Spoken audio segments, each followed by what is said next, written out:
a tutti, io mi chiamo Joyce Busato, sono una studentessa del secondo anno del corso magistrale in editoria e giornalismo. Quest'anno faccio anche la tutor presso l'ufficio diritto allo studio. Oggi ci troviamo al Job Orienta, sono 3 giornate, c'è una grande affluenza e per il mio campo la maggior parte delle richieste che stanno arrivando riguardano più che altro le borse di studio e gli incentivi. I ragazzi sono molto interessati e speriamo di fornire tutte le informazioni di cui hanno bisogno e di passare una bella giornata insieme. Mi chiamo Nicola Piva, studio alla magistrale sportiva di Scienze Motorie ed è la prima volta che sono qua a fare il tutor per Job Orienta. Sono allo stand di Scienze Motorie e c'è un sacco di gente per il momento, ci sono anche tanti ragazzi di quarta. Le domande più generiche sono sul corso triennale.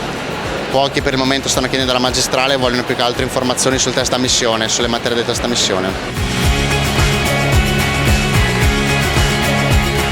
Mi chiamo Ludovica Minelli e vengo da Brescia e sono venuta qua perché sono interessata a infermieristica ostetricia e volevo provare a guardare se ci fosse a Verona e come fosse. Tutto bene, sono tutti disponibili.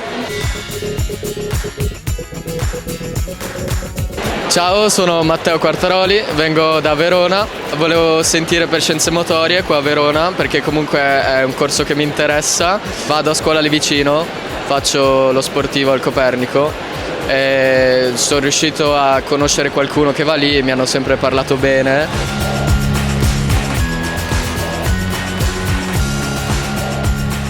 Sono Elena Filipponi, vengo da Lago di Garda, sono interessata a medicina e chirurgia e per poi andare a fare neurologia e devo dire che l'offerta che mi offre Verona anche di poter andare all'estero ma non solo è molto interessante, quindi mi sta piacendo e mi sta quasi convincendo a venire a Verona.